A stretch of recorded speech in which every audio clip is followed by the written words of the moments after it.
Alors voilà, première édition de ce podcast, le plan B.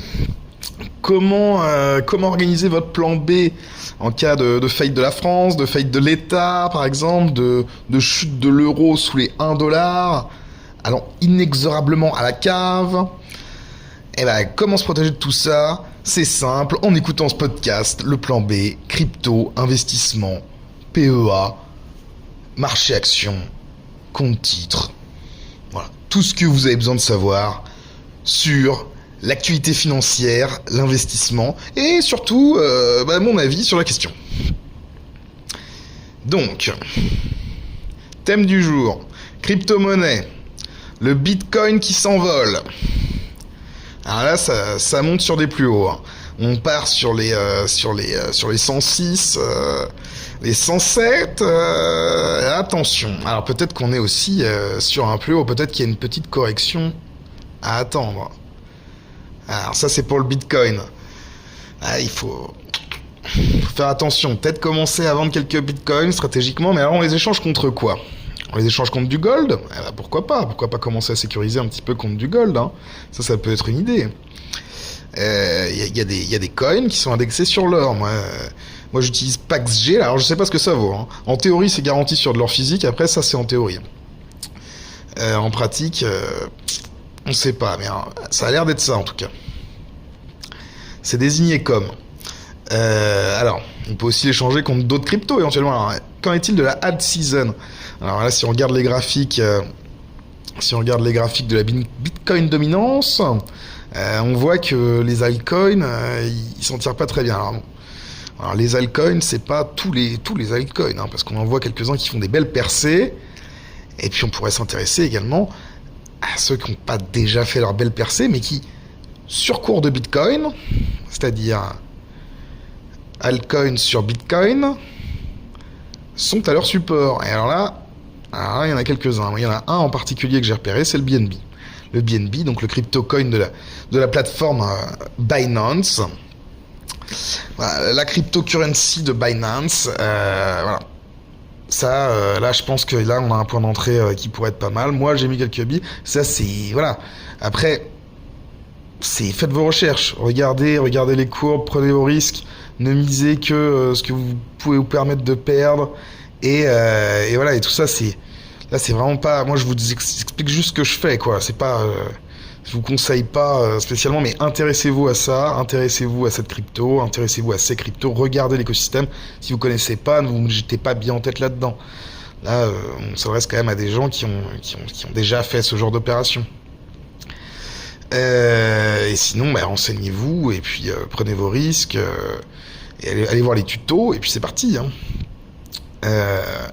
Bon, ça c'est pour la partie crypto-monnaie. Évidemment, on en a d'autres qui commencent à être sur support. Là, on a le Solana, on a l'Ethereum, voilà, dans les cryptos principales. Voilà. J'ai un petit faible quand même pour le BNB cette semaine. Là, je pense qu'il y a un petit point d'entrée intéressant. Ok. Ensuite, pour la partie macroéconomie, géopolitico-économique internationale, les actions, bon,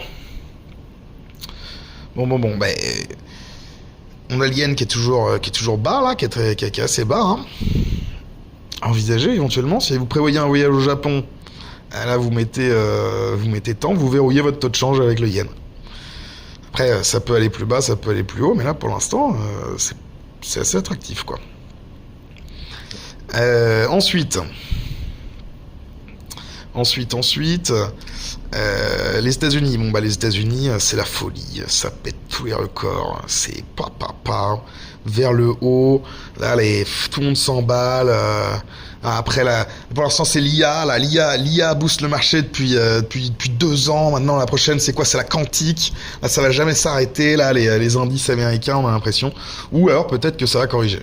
Ça, c'est possible aussi. Hein. Mais pour l'instant,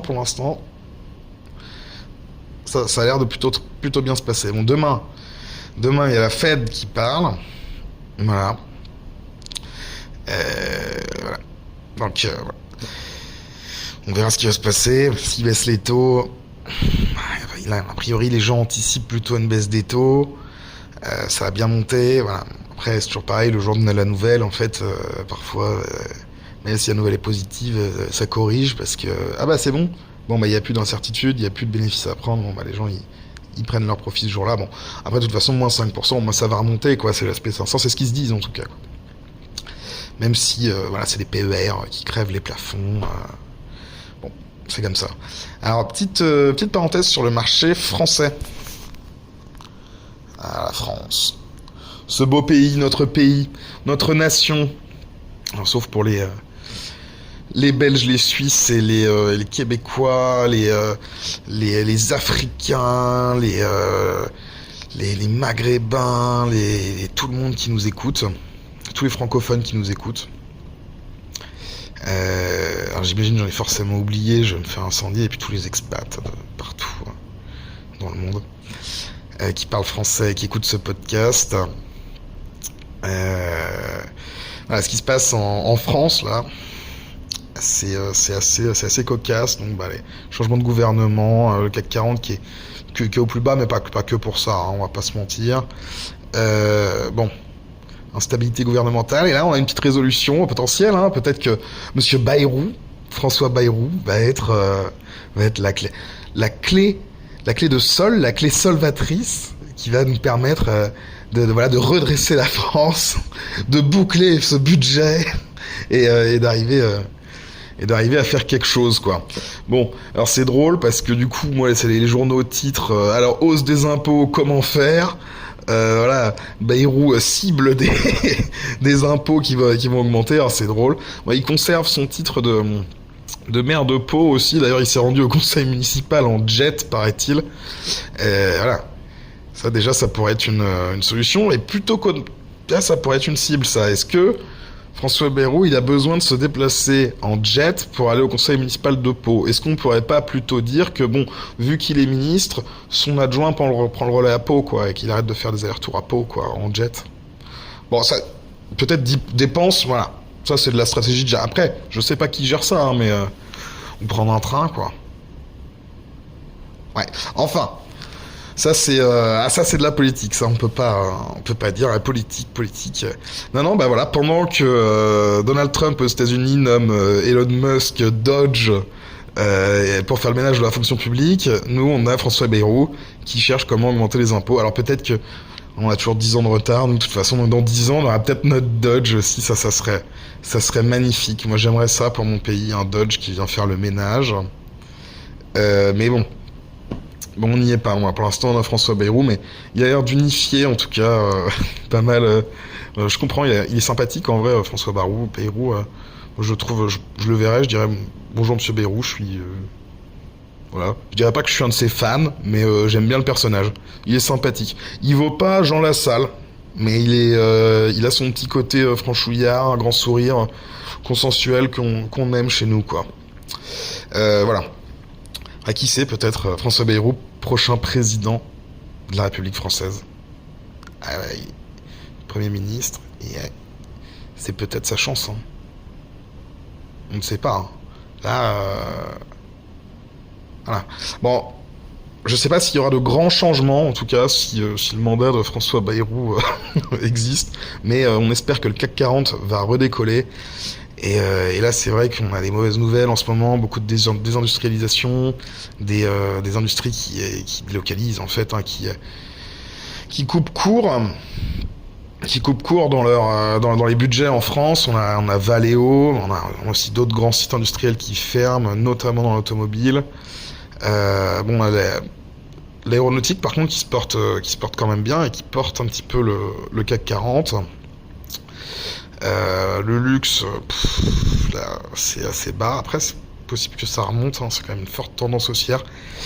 Néanmoins, on est sur des PER un peu hauts. Après, mieux vaut acheter quelque chose qui monte, hein, c'est ce qu'on dit souvent. Donc, voilà. Voilà le point crypto, monde, France. On n'a pas trop parlé de l'Asie. Et en Asie... bon, bah, la Chine, plan massif, hein, qui a été prévu pour injecter de l'argent dans l'économie avec des nouvelles qui vont succéder a priori. Donc probablement les bourses chinoises et asiatiques vont bien se comporter. Voilà. Après, les trucs qui sont moins représentés, c'est toujours l'Asie du Sud-Est, même Singapour, on n'en parle jamais. La bourse de Singapour, je pense qu'on peut considérer ça comme une valeur qui est une des plus sûres, quoi. Tokyo, pareil. Honnêtement, là, ils ont de la concurrence pas mal. La Corée du Sud, c'est pareil, hein, il y a des belles boîtes, très belles boîtes en Corée du Sud, dans l'innovation, dans la tech. Ils sont vachement moins capitalisés que les boîtes américaines. Alors après, c'est pareil, hein. Là, en ce moment, on a une effervescence autour des US et de la relance, mais en attendant, il y a quelques pays à côté qui sont un peu moins en tendance. Là, c'est moi, si j'ai envie de dire, mais qui ont tout autant leur épingle à jouer dans le jeu du grand capital. Bon voilà, je pense que c'est pas mal. On arrive à 10 minutes pour ce premier podcast. Le plan B. Reprenez en main vos investissements et votre portefeuille. Laissez vos sous en euros, c'est déjà un choix.